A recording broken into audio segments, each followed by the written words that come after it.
सभी भाई बहनों को प्रणाम। गायत्री महामंत्र। ओम भूर्भुवः स्वः तत्सवितुर्वरेण्यं भर्गो देवस्य धीमहि धियो यो नः प्रचोदयात्।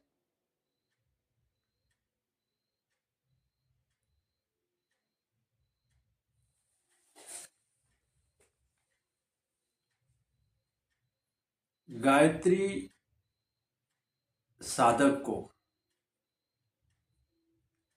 गायत्री के रहस्य को जानना बेहद जरूरी है। गायत्री की साधना का उद्देश्य उच्च स्तर का होना चाहिए। गायत्री की पंचकोशी साधना का उद्देश्य में हमें ऋषियों ने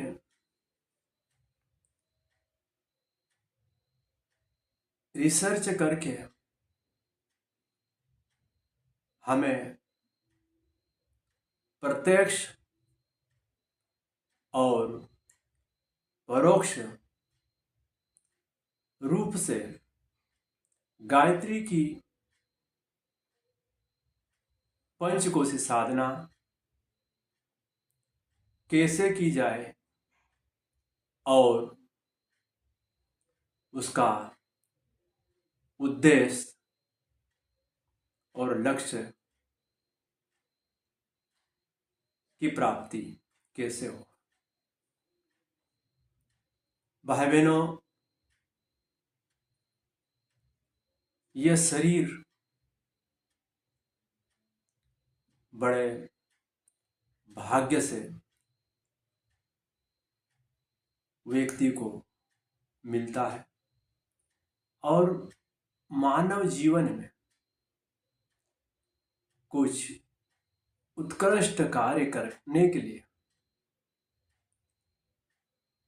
ऋतंभरा प्रज्ञा और सद्बुद्धि के उदय के लिए हमारे शरीर में से सत तत्वों को विकसित करना होता है। सत्य और असत्य दो प्रकार के तत्व हमारे अंदर हमारे शरीर में मौजूद होता है और असत तत्वों को जो हमारे विनाश के कागार पे हमारे निष्कृष्टता की ओर ले जाती है, उन्हें कैसे खदेड़ा जाए, कैसे बाहर निकाला जाए, कैसे संघर्ष करके उनसे लड़ा जाए, यही हमें गायत्री की पंचकोशी साधना का उद्देश्य है। गायत्री की पंचकोशी साधना हमें यह बताती है कि हमारा शरीर 5 तत्वों का बना हुआ और शरीर के अंदर जीवात्मा मौजूद है, किंतु सूक्ष्म रूप से दृष्टि डाले तो शरीर के अंदर 5 चैतन्य शक्तियां काम करती रहती है। उन शक्तियों को उन शक्तियों के ऊपर जो आवरण चढ़ा हुआ, उन आवरणों को हटाने की प्रक्रिया का नाम ही पंचकोश साधना है। शरीर में वैसे स्थूल, सूक्ष्म और कारण 3 शरीर बताया गया। इन्हीं 3 शरीर में 5 कोष शरीर के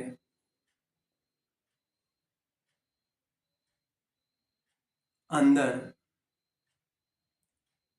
पंचदा प्रकृति विद्यमान होती है और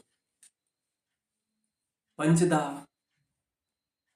प्रकृति में शरीर अभ्यास, गुण, विचारणा, अनुभव और सत, यही हमारे 5 चेतना है और इन्हीं को पंच कोश कहा गया और यही गायत्री के पंचमुख है। अन्नमय कोश, मनोमय कोश, विज्ञानमय कोश और आनंदमय कोश। ये जो शरीर में 5 चैतन्य शक्तियां काम करती रहती, उसी में साधारणतः हमारा शरीर में प्रथमतः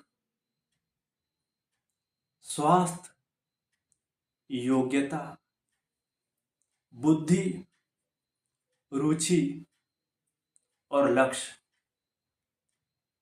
ये जो साधारणतः शरीर में पृथक पृथक कार्य करते रहते हैं, इनमें भिन्नता रहती और भिन्नता होने के कारण ही व्यक्ति महान कार्य करने में असमर्थ रहता। ये 5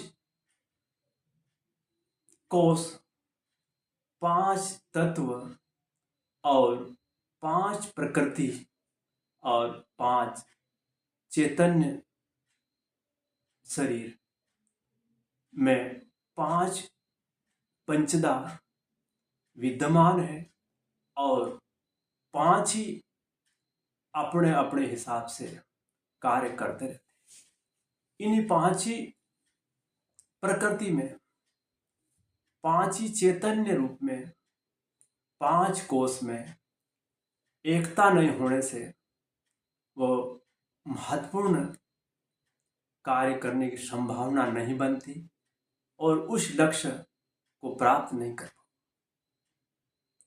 महाभारत में आध्यात्मिक क्षेत्र का वर्णन आता कि पांडव 5 प्रकृति के थे। 5 प्रकृति के 5 पांडव, किंतु उनकी पत्नी द्रौपदी एक थी, उनकी निष्ठा एक थी, श्रद्धा उनकी एक थी, एक रूपता थी। 5 में प्रकृति अलग अलग होने के उपरांत भी जो बड़े भाई युधिष्ठिर ने किए दिया, वह सभी भाई उस बात को मानते थे, एक था। किंतु हमारे शरीर के अंदर 5 प्रकृति के 5 चैतन्य शरीर, 5 कोष की पृथकता होने के कारण व्यक्ति सत्य और असत्य के पछड़े में पड़ा हुआ रहता है।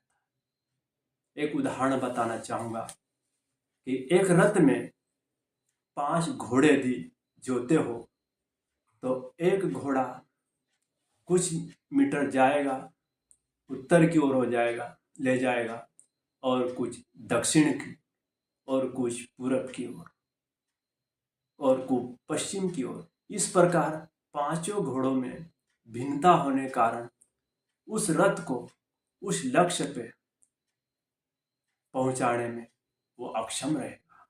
कारण यह है कि 5 में एकता नहीं। हमारे शरीर के 5 चैतन्य कोष है, उन कोष में एकता का अभाव है।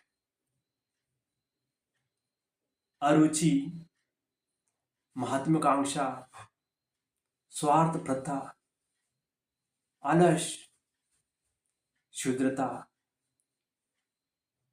अहंकारता आदि ऐसे तत्व है शरीर के अंदर जो व्यक्ति को अपने लक्ष्य की ओर पहुंचने में बाधा बने हुए, और इन्हीं तत्वों की सफाई करने के लिए ऋषियों ने गहन अध्ययन रिसर्च करके गायत्री की पंचकोशी साधना की विधि हमें बताई गई, और उस विधि के माध्यम से यदि हम साधना करेंगे तो असत तत्व को, जो हमारे अंदर दुष्प्रवृत्ति के रूप में शरीर के अंदर विद्यमान होता, उन दुष्प्रवृत्तियों को हम संघर्ष साधना के माध्यम से उनमें हम देवासुर जैसा संघर्ष करना पड़ेगा, तभी हम दुष्प्रवृत्तियों का निष्कासन कर पाएंगे। गायत्री की पंचकोशी साधना का उद्देश्य यही है कि हम एक एक कोष की साधना करें, और हमारे जो विपरीत तत्व है उन तत्वों को हमें बाहर निकालना, और सत तत्वों का सतगुणों का प्रादुर्भाव करें। गायत्री की पंचकोशी साधना में साधना करने के लिए सर्वप्रथम हमें अन्नमय कोश की साधना से ही प्रारंभ करना रहती है। अन्नमय कोश की साधना से हमारी शरीर की क्रिया शक्ति तो बढ़ेगी, साथ साथ में हम निरोगी रहेंगे और चिरायु और चिरंजीवी जैसी संभावना बनती है। पंचकोश की साधना, पंचभूतों की साधना, या पंच परपंच की साधना किए बिना व्यक्ति पूर्णता की ओर प्राप्त किया जाना संभव नहीं। ये जो गायत्री की पंचकोशी साधना का उद्देश्य और लक्ष्य की प्राप्ति हेतु हमें गायत्री की उच्च स्त्री साधना में हमें गायत्री की पंचमुखी की साधना और पंचमुखी गायत्री की साधना के लिए हमें सर्वप्रथम हमें हमारे चेतना के ऊपर चढ़े हुए आवरण को एक एक आवरण की कैसी सफाई करें, यह हमें जानना बेहद जरूरी है। तभी हम गायत्री की पंचकोश की साधना की सफलता मिल सकती है। व्यक्ति को महानता की ओर जाने के लिए, श्रेष्ठता की ओर जाने के लिए, प्रीतम्बरा प्रज्ञा का प्रादुर्भाव करने के लिए हमें गायत्री की पंचकोश की साधना की आवश्यकता पड़ती। और शांति।